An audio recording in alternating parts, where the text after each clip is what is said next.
The topic under discussion, brands of 2010. Well, still with us, Andy Rice, Zayd and Lynette Oelschig. So in part one, we were discussing the World Cup and the patriotism and all of that. But there are other issues out there, Andy, for brands, such as sustainability, environmental issues. So according to you, which brands are getting it right? Well, I think the sustainability issue is finally getting to the point where it's not being considered a fad any longer. I think that the critical thing is that the brands that succeed must be the ones that can offer a genuine and honest sustainability message without a significant trade-off. Because much as we like to think that we are first and foremost putting the planet first, the reality is that we won't buy in numbers a product which doesn't deliver the performance expected as a result of being more sustainable. So the trick is for the brands to be able to deliver both. It's a real winning on both fronts. So they are as good as they ever can be and as good as the benchmark for their category in terms of performance, but at the same time they achieve that through sustainability. And I think the consumer is surprisingly perceptive and sussed at working out which ones are doing it. Demanding as well, but certainly it's not something that you can fake. Greenwashing is the phrase that's used in the marketing world. And I think that most greenwashers would be found out, if not in the short term, certainly in the medium term. So who are getting it right? Well, of the brands that I deal with, in the automotive category, for instance, one assumes that the brands that are offering hybrids are the ones that are getting it right, but that's a very contentious viewpoint. BMW is the brand that consistently wins the awards given out by the industry for sustainability, because sustainability is much more than whether or not you've got X number of hydrocarbons coming out of the exhaust pipe. It's the whole cradle-to-grave sustainability of the brand. So in that market, BMW seem to be the leaders. Zayd, your thoughts on responsibility and giving back, and which brands are getting it right? I think our point of view on sustainability is that it's really integrated into, one, the brand strategy, and two, the business strategy. It's got to be a holistic piece. I agree with Andy. It's not about the trade-offs that you make against product quality and the integrity of the products. It's really integrated. We look at it from a variety of aspects, from recycling, community upliftment, entrepreneurship, HIV/AIDS awareness, things like active, healthy lifestyle for teenagers, beverage benefits, what goes in and what goes out. So for us, it's about looking at the entire mix of the brand as well as the company reputation and seeing it. I think there's a lot of companies in South Africa and brands, the retailers, who are doing an exceptional job at education to consumers and to shoppers of environmental awareness, recycling, and also nutritional awareness, which is very important topics for us at the Coca-Cola company. And those are the brands that I honestly admire, because they are paving the way along with companies like us in terms of educating the future generations to be more sustainable. Would you pick one? Would you say it's a Pick and Pay? Would you say it's a I think, and if you look at the awards, it is Pick and Pay and Woolworths, definitely. This year, it was us and Pick and Pay, and we won the brand that does the most to serve the community.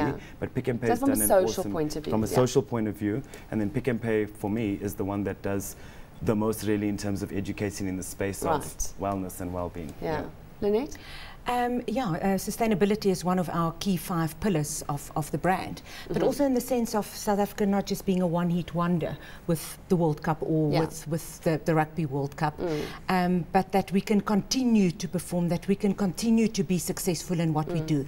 And in order to do that, we have to look at the environment. We have to look at all the issues that contribute to sustainability. Of course, the community, of course, infrastructure. So all those issues, all the issues that is now in Minister Patel's new growth plan, those are the issues that we have to focus on for this country to be sustainable. So we don't just look at sustainability from an environmental perspective, but from how can we continue to be successful? How can this brand continue? And that is how we want to position it. That's one of those aspirational parts that we want to say, no, South Africa didn't just do it during the World Cup. It's inherent in what we're all about. But just on that point, because we did discuss about, this is only the beginning, of the project. Or what are you doing and what steps are you putting in place to ensure that you're sustaining, now that South Africa is on a high, how are you sustaining that on the foreign and local front, I would say? Cabinet today has approved a new positioning for South Africa for 2011, which we will launch in March next year, globally. It will culminate on 27 April. So very exciting projects. We will again start something very big on the 11th of June, the date that the World Cup started. This time to really mobilize and activate South Africans to truly live the brand and to truly entrench the culture that they have displayed during this World Cup, the behavior that was so on brand. We need to capture that, define that, and entrench that as our own culture, because only really when you have that right at home can you do proper international marketing. But of course, huge focus in all our key markets from a trade and investment perspective, focusing on our pillars, on why South Africa is the investment destination of choice. But that's a challenge, isn't it, Andy? Because I think given the World Cup, a lot of brands were focusing on social upliftment and all of that. But take that out of the equation and looking forward, do you think it's still important for brands to focus on the social upliftment, let's get together, let's be patriotic? Yeah, hugely. I think that the point that Lynette and Zayd were making about sustainability being much more than environmental issues. And I think the marketing community and the media have a job to do to convince the public exactly what is meant by sustainability, because there is a tendency to look at resource utilization and pollution and not much else. But I think that what is going to be a significant trend in the future is the concept of brand citizenship, where brands are evaluated not just for their performance within the category in which they trade, but for the contribution they make to the society they live in. So it's performance and provenance. It's where they come from as well as what they do for you. And I think that this phrase, brand citizenship, will become marketing currency within the next couple of years. Let's turn our attention now on some brands that ruffled a few feathers, as we say, during 2010. And of course there are a few brands, especially one that comes to mind, that's constantly pushing the envelope, Andy, and making us laugh at ourselves as South Africans. And of course I'm talking about Nando's. Let's talk about the banning of advertising, and are we as a society just too full of nonsense? Well, I think FIFA is. I think the FIFA brand was an interesting case study, because I think that it was probably the only brand that in the World Cup, I would say, went down in terms of public equity. I would be very surprised if there aren't FIFA executives sitting around a table, and Zayd can probably prove me wrong, right now saying, how can we do a better job in Brazil for ourselves and for our own brand than we did in South Africa? Fantastic World Cup, but I would say the only zero of the World Cup went to FIFA. To Nando's, as a sort of combatant against FIFA, I think they recognised where the line was. They weren't being malicious, but they were being mischievous. But mischief is part of their brand makeup, and I think they have every right to do that.